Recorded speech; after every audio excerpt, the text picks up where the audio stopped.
Welcome. Yeah. Welcome, Dr. Zhou and Zhang.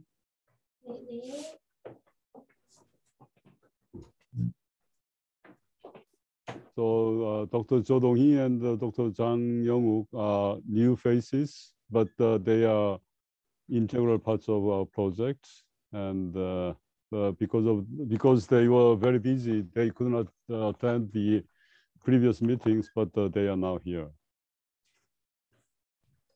Hi, Dr. Zhou. Hi, Dr. Zhang. Hello. Hi. Hi.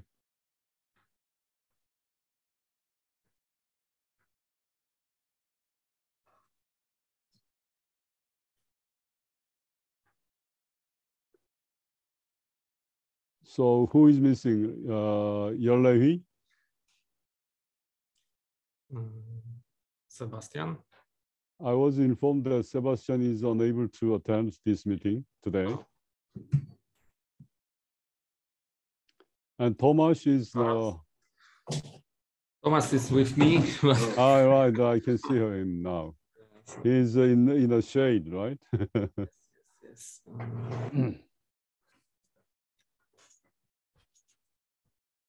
Anna, you're Parker. Charles, he might not attend, but I asked him to write to you as soon as he decided what to do. Okay. Dr. Yun, what about Yerlehi? I didn't receive any message from her until now. Okay.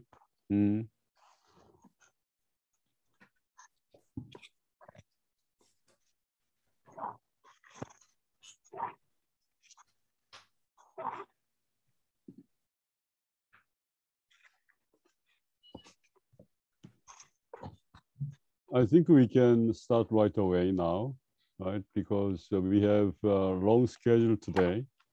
And after all the papers are presented and discussed, we have some kind of managerial meeting at the end of this session. And I'd like to have some points discussed during this last session. But let us start. Thank you and welcome to this fifth workshop of SPEAC. The project has the title Building Connectivity, Strategies for EU-Asia Relations. And this is a 5-country project, as you know, Korea, Singapore from Asia, Sweden, Poland, and Germany from Europe. And all the projects started in September 2019 and is ending this September 2022, so that we are, in a sense, in the final stage of our project. From each country, 2 or 3 to 4 researchers were participating in this project. And we have today some kind of new developments. One is Sebastian Belsic from Bochum is unable to attend. And number 2 is we have 2 new faces from Korea, Dr. Zhou Donghee and Dr. Zhang Yongwook. They are all working for a Korean government think tank called the KIEP, Korea Institute for International Economic Policy. I suspect that, I assume that you have seen Dr. Kim Hung-jong, president of KIEP, and he was attending our first and second workshop. And the 2 researchers now, you see now, they are working with him in the KIEP. Dr. Zhou, Dr. Zhang, why don't you have some small greeting words?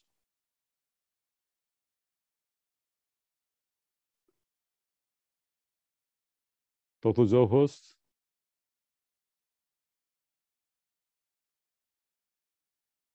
We cannot hear you.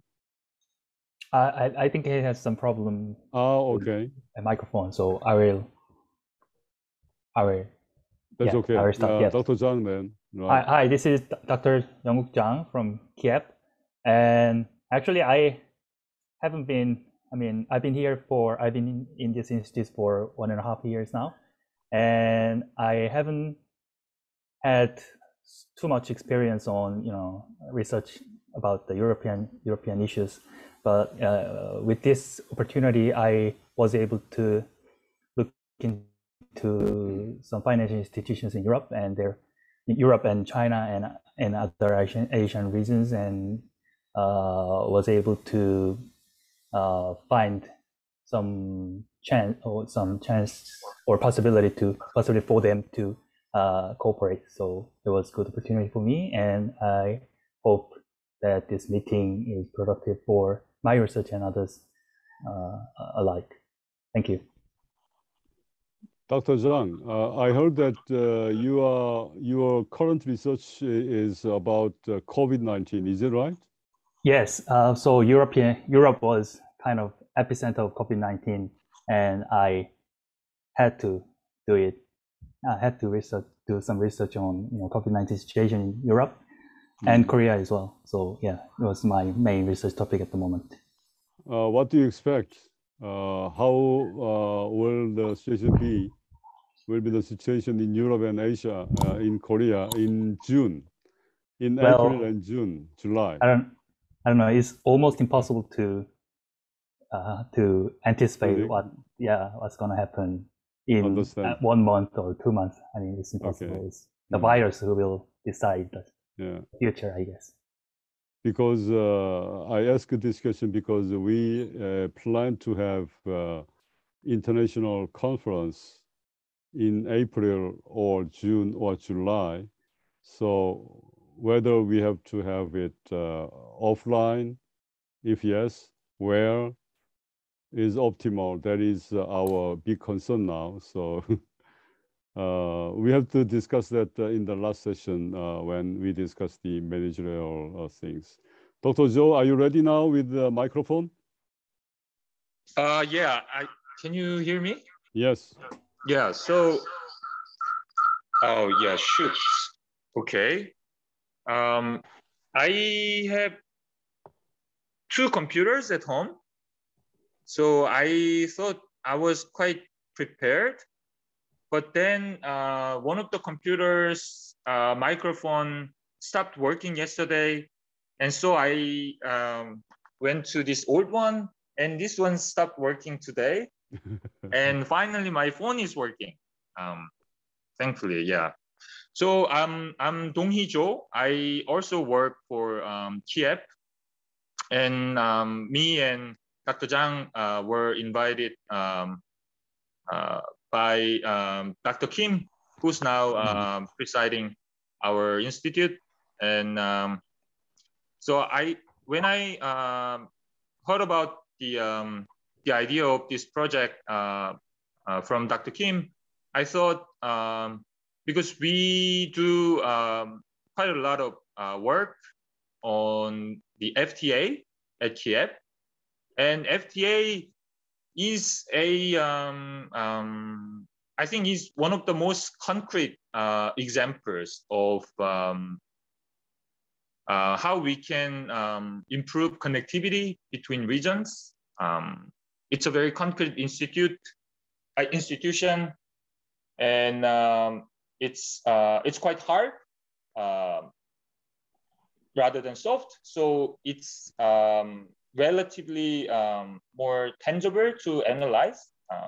So I thought I could contribute by surveying what has been done in the related literature about the Korea-EU FTA, how Korea-EU FTA has improved, strengthened the connectivity between the EU and Korea, which is an example of East Asia.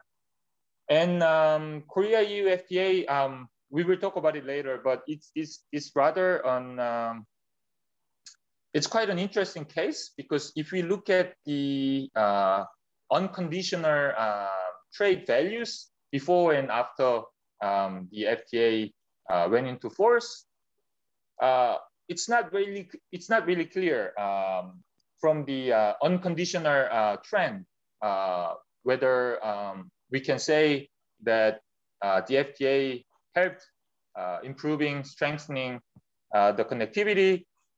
But then if we borrow econometric tools and to look more carefully into what would have happened without the FTA, then we can say something like it could have been worse. What we see may look a little bit disappointing, but it is thanks to the FTA that we didn't go worse, or something like that. So I thought introducing surveying and introducing this literature to this big project could be a contribution. So that's what I'm trying to do in this project. And yeah, it's my pleasure to be part of this project. Thank you. Thank you. We are very curious about your results of your analysis. Today we have 3 sessions, and the first 2 sessions will be done before we have a break, discussion and break. And then this will be followed by session 3. The sessions are organized as follows, because we are planning to publish a monograph out of this research. That is our second contribution. And the sessions are organized according to the chapters or parts of the book we are planning to publish. So in the first session, we have 2 papers in the conceptual framework part. So conceptual framework part, we have 2 papers. One is written by Anna and Sebastian. And the second paper will be presented by Paul and the team, by Powell and Thomas. And second session is touching upon the part 1 of the book, and has 3 papers. One is Sebastian and Mireya. Second is Dr. Jo Dong-hee, and number 3, Yeol-Levi from Singapore. So let's start the session 1 by inviting Anna to present our co-work with Sebastian. Thank you very much for giving me the floor. So the text you got, and you got it very late, I'm sorry about that. But it's basically half of the paper or half of the chapter that Sebastian and I are planning to write together. It's what I have written this far, and well, we'll have to finish the paper in the months ahead, but I don't see any particular problems with that. The parts that you don't see of the paper is the introduction, and then section number 4, which should be an analytical framework building on role theory, and then conclusions. So actually, it's more or less is the analytical framework which is missing. That's of importance to understand how we want to frame this paper. But the idea, if I start from the beginning, is to see what will happen with the EU's foreign policy role now that the international context is changing very quickly, and is changing in a direction that is not very positive, in the sense that it's becoming increasingly geopolitical. And the EU is now recognizing as much, and is changing a little bit, at least its stance towards China. for sure, and also, of course, Russia, which is now sort of becoming a very, very difficult topic for Europeans and Americans.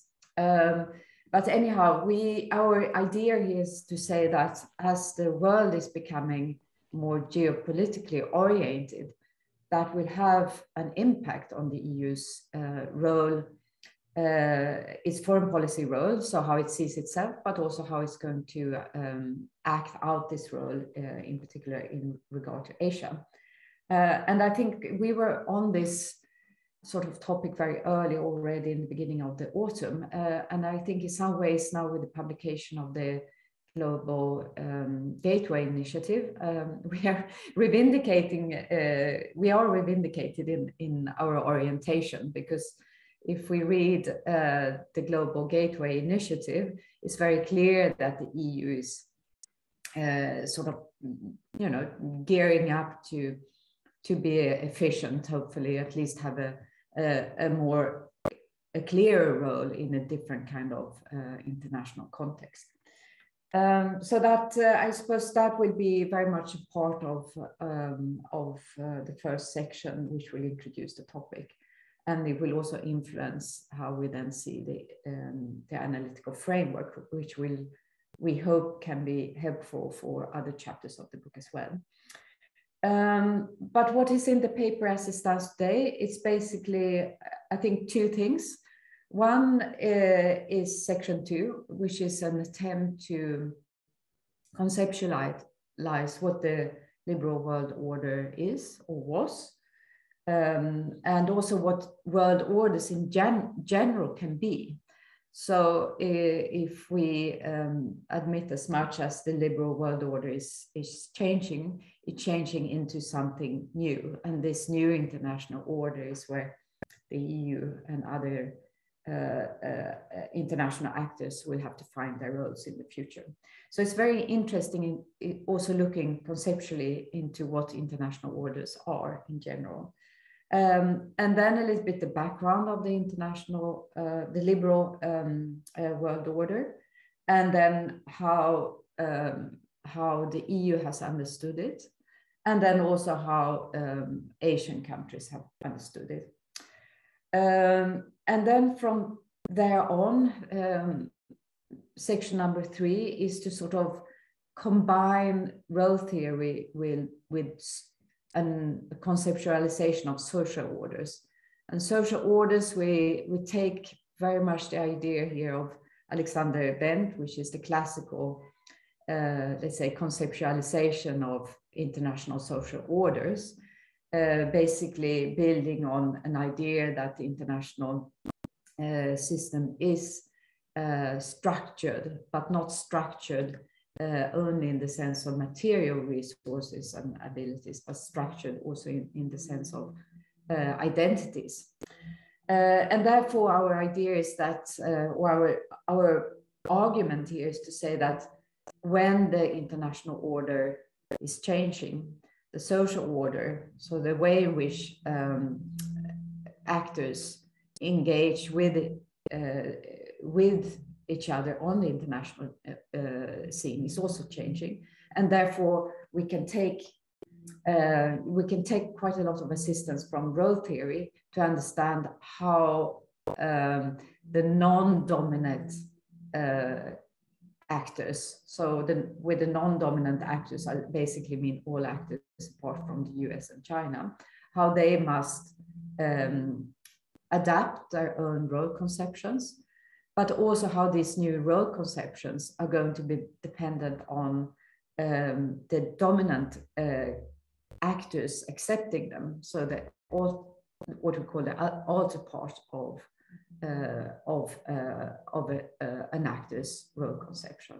So for all those countries which are not dominant in this new bipolar geopolitical international system, their place in the system, if you like, their identity in the system is going to be dependent on how actors as the US and China accept their new foreign policy roles, and also how the non-dominant actors can find a way to deal with the bipolar tension, the sort of the political rivalry that has emerged between US and China, as we see as one of the sort of dominant drivers of this new order.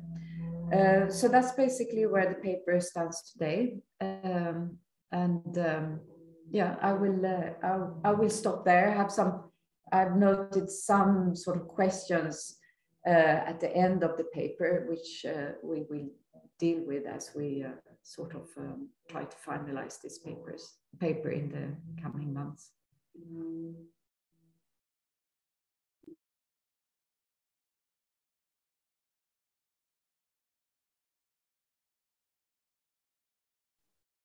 Thank you, Anna. Because Sebastian is not present, we cannot discuss fully the paper.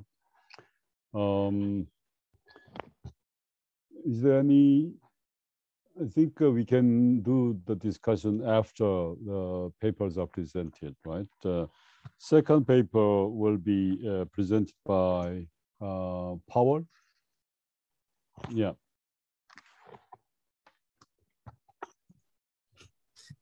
Should I do it now, right? So we'll talk about two papers, right? Yeah. Okay.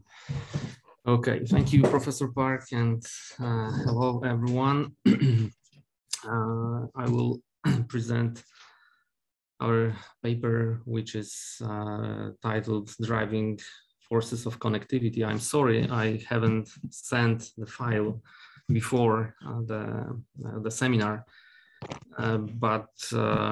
Yes, same as in Anna case, our paper is not finished yet, so it requires a bit more work, but the progress has been done, I guess, and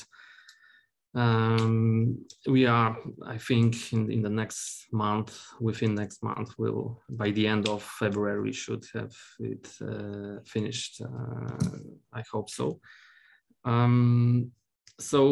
I will present, yeah, more or less what we done for the moment.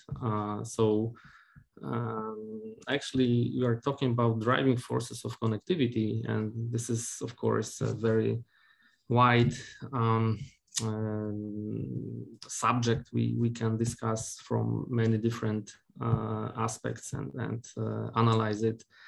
We are economists, so we decided to concentrate on analysis of and assessment of main driving forces and mechanisms of transmissions in economic activity. Of course, we are building like a broader environment for that. So we start with connectivity and the theoretical debate about connectivity. So we present different definitions of the term and different kind of approaches to the problem, and we describing certain dimensions of connectivity. And of course, we are developing on factors of that phenomenon.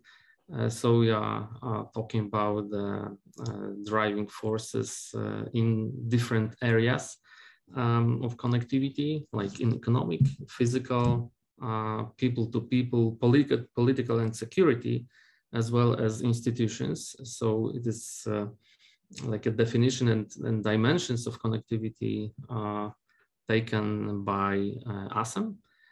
But as said, after showing the areas and the mechanism of these areas, the dimensions, we concentrate on economic side of the process. So we decided to show a few areas of economic activity, and main driving forces and mechanisms are to be shown here. And the first one is technological progress, where we indicate the channels of this progress and of connectivity in economic dimension. So we concentrate on international trade and international investments, and as a mechanism of that transmission, we see trade costs, some possibilities of new goods exchange between the countries, new communication method also. And in the field of international investment, we see here the fragmentation of production, which is, by the way, the topic of our next paper, next chapter in the book, and also new communication methods. So in that part of chapter, we are still searching on evidence. So we have gathered some statistics, some materials on that in order to prove that these channels, this driving force as a technological progress is important, and how it is important. Another thing, another driving force we indicated is economic growth. So economic growth, again, through the channels of international trade, investment, also international finance, are playing the role here. So through a mechanism like changes in demand and then changes in supply, it can influence the economic connectivity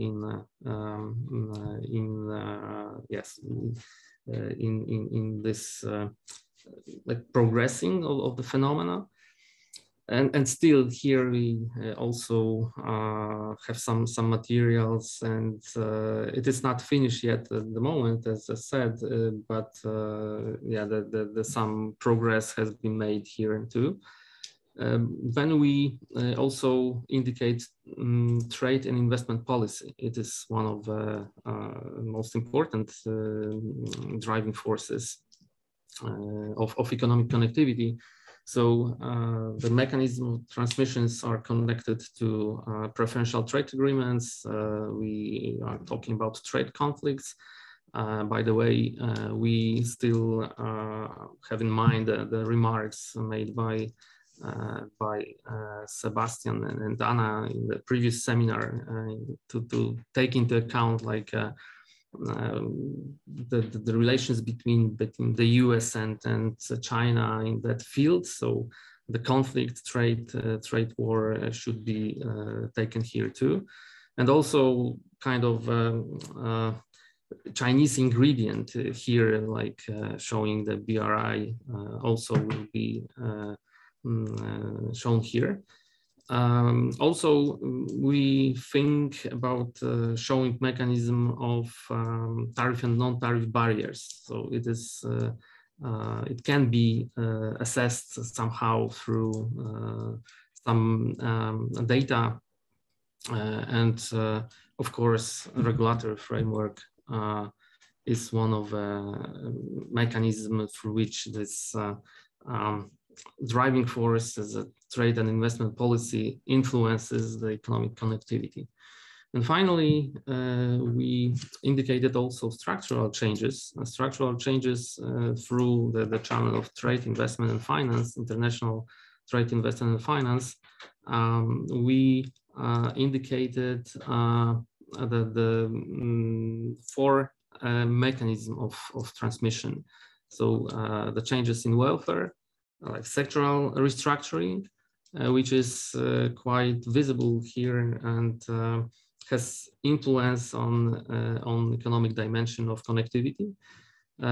Also, increasing technological capabilities, which are also somehow connected to the first factor, which is technological progress. And also very important demographic changes that are taking place in the world, actually. So this mechanism influence through this mechanism we can show that the structural change influence the economic connectivity. So this is more or less what we prepared. As said, I haven't sent the paper because it needs some work on it. Yeah. So I think that's all for my presentation at the moment, and we'll be happy to hear some advice or comments on how to proceed with it. So thank you very much. Many thanks, Powell, for your presentation. Yeah, any comments or questions about the two papers for the conceptual framework? Anything we have to discuss?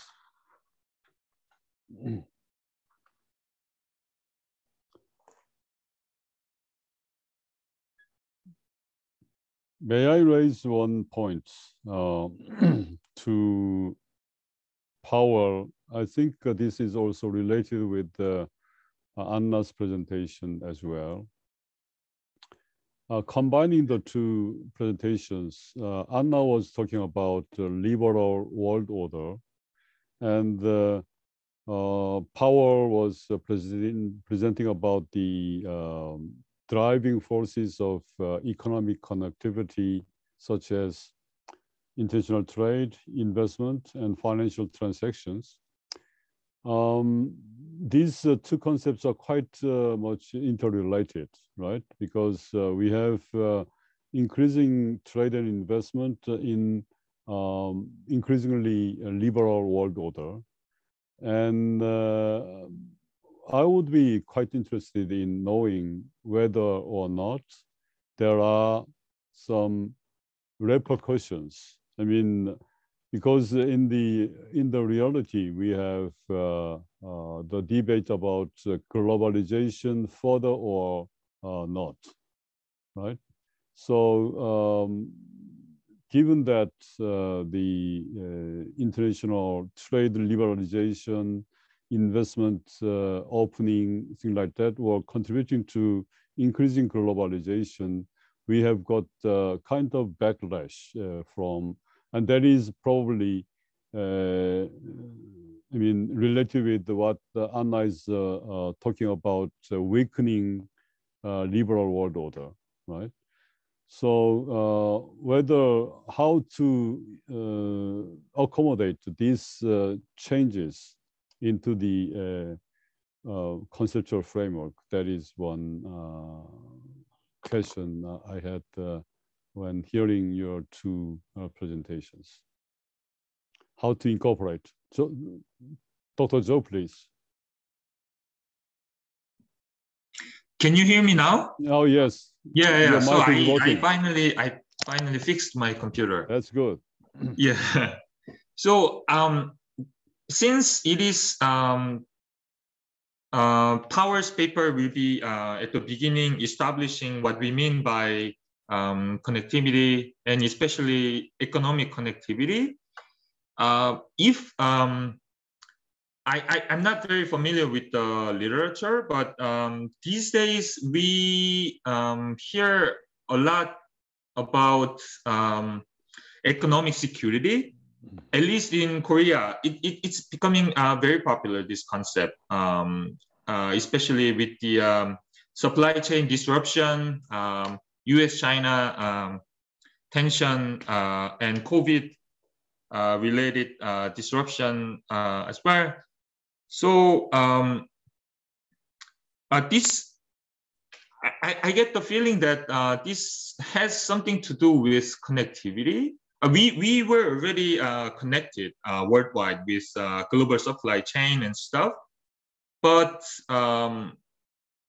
if there is any discussion in the related literature relating our usual or traditional definition of connectivity to economic security, I think economic security in the dimension of connectivity can be something like the depth of connectivity, previously we were only as if we were only thinking there is only it is rather you are connected or not, but this kind of economic security concern can be translated into some sort of depth measure of connectivity. If it's really resilient or not, when there's an external shock, whether your connectivity with certain other region will be resilient or not, will stand against it or not. So I think if there is any discussion in the related literature, it would be also interesting, given the context of the current policy interest. If we could introduce that concept at the beginning, it would be also interesting. Very good point.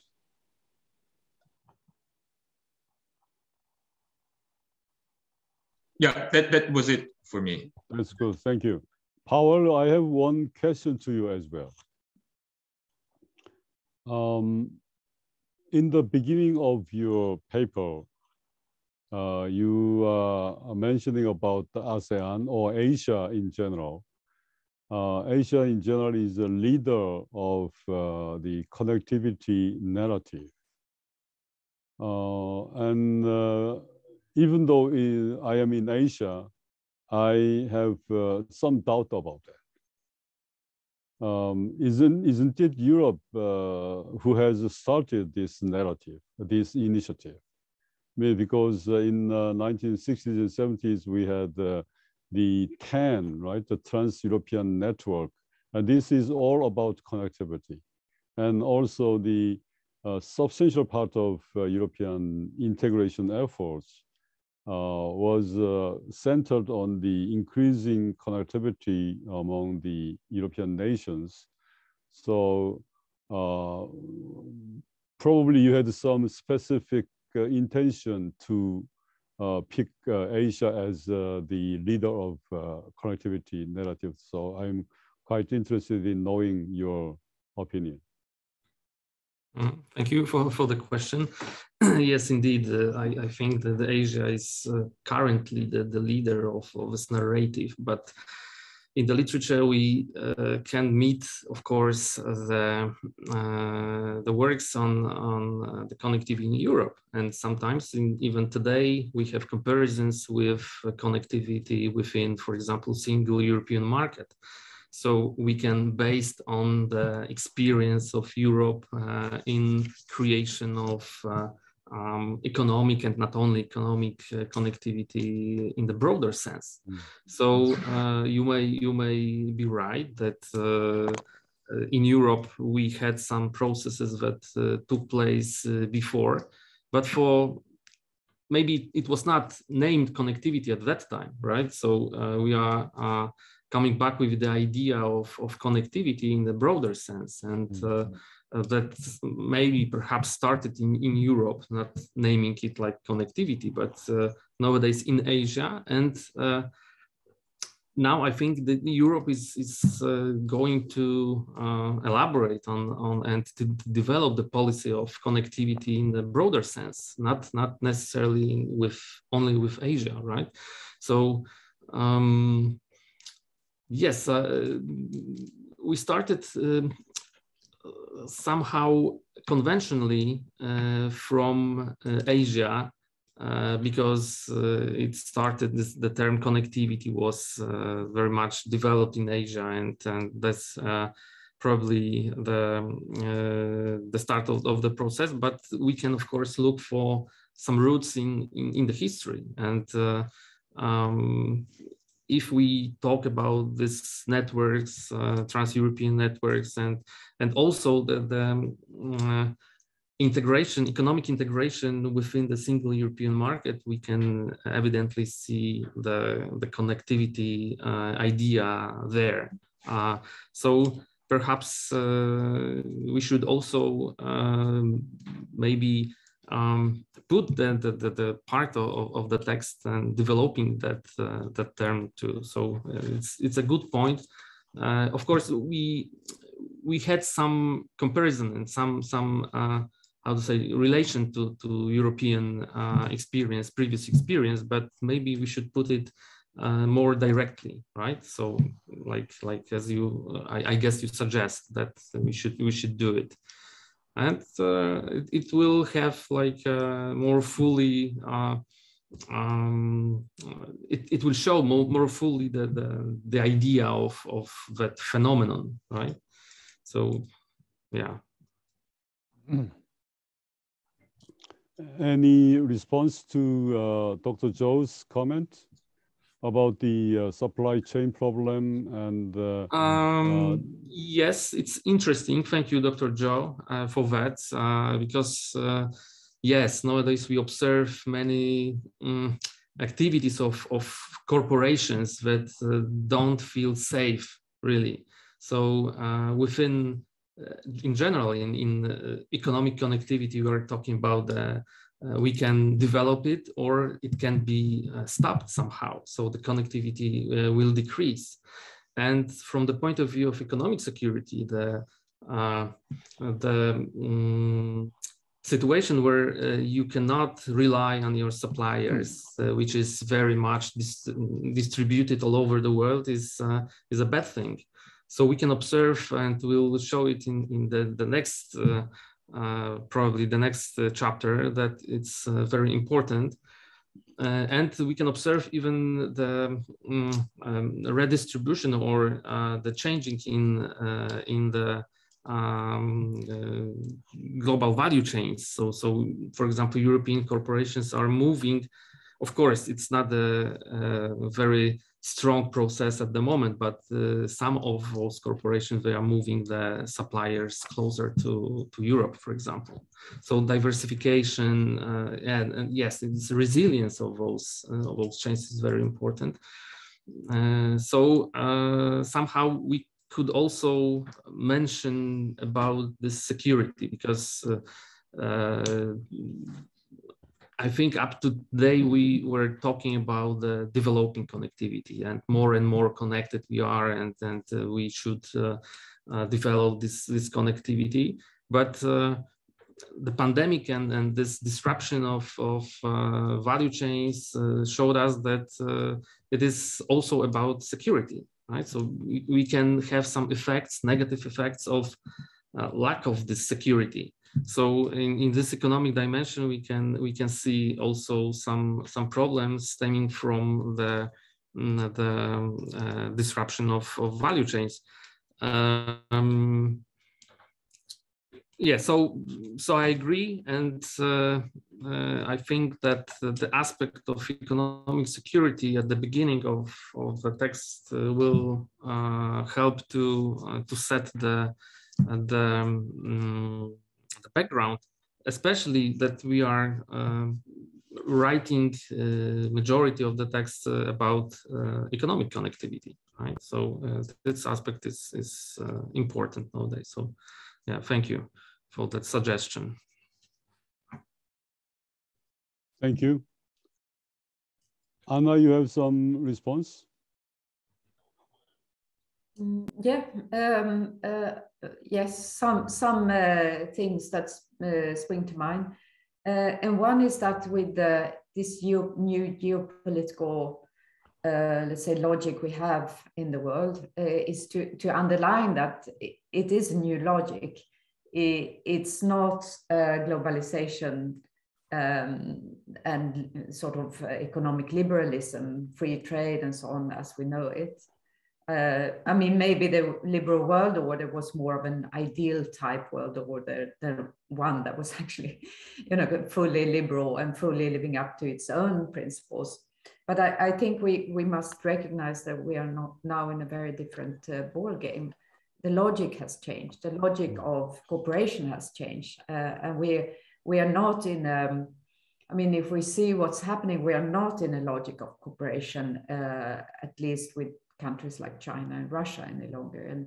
And because they are so influential, it's a problem for everyone.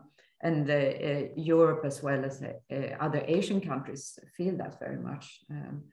So I think one of the things that changes is, of course, that if we see the international order as one of geopolitics, then the economic logic is economic statecraft, meaning that you use economic tools and economic links and investments. Connectivity would be one, in a foreign policy logic, not an economic logic. So economic statecraft is one that helps an actor to fulfill foreign policy goals, not necessarily international economic growth or anything like that. So it was actually in some ways changed fundamentally how we have been used to look upon globalization.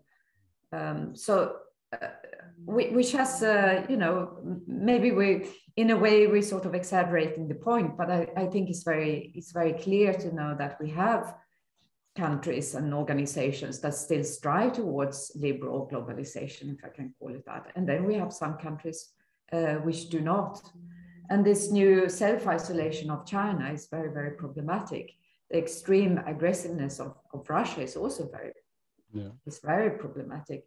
So diplomacy is not as it used to be. I mean, a way to come to agreement of cooperation. Diplomacy seems more and more to be about how to diffuse tension. And I think their European and Asian countries share very much these worries and these concerns.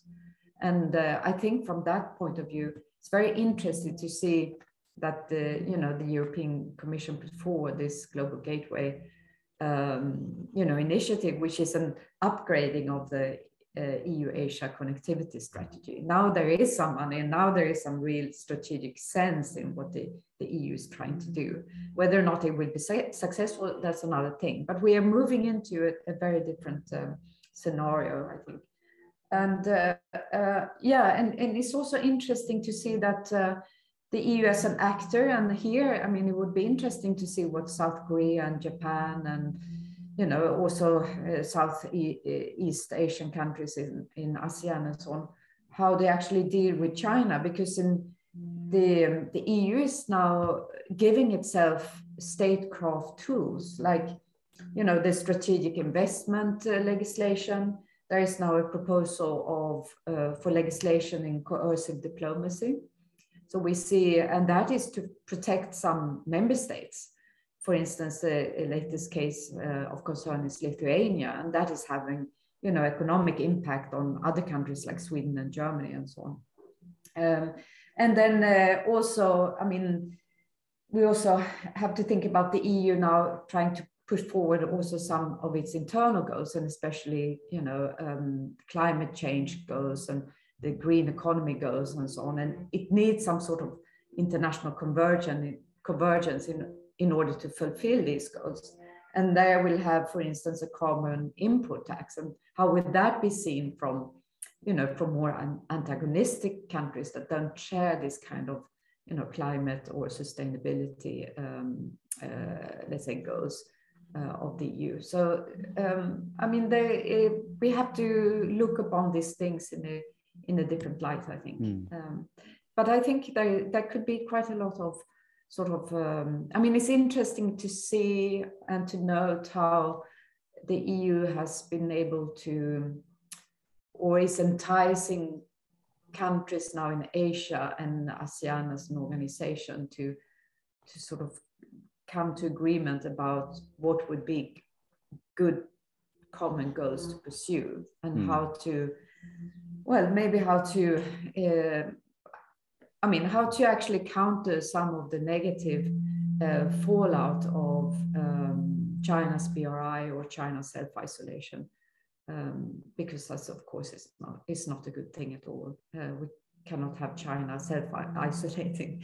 And also, I mean, I shouldn't only point towards China, also, of course, the US, because as long as the US is very, very belligerent towards China, many of these things can probably not be worked out. So countries like, the European countries, the EU, ASEAN, and Asian countries will have to deal with this sort of US-Chinese rivalry and find ways to deal with it. Yeah, I will stop Thanks. there. Powell, I have a small comment on your additional comment on your paper. I mean, the increasing and intensifying connectivity is related with the economic efforts to strengthen the efficiencies, to maximize the efficiency. And so it would be very advisable for me to include this aspect, efficiency, and as mentioned by Dong-hee Cho, the economic security, economic efficiency, economic security debate. How to reconcile these two, that could be quite interesting.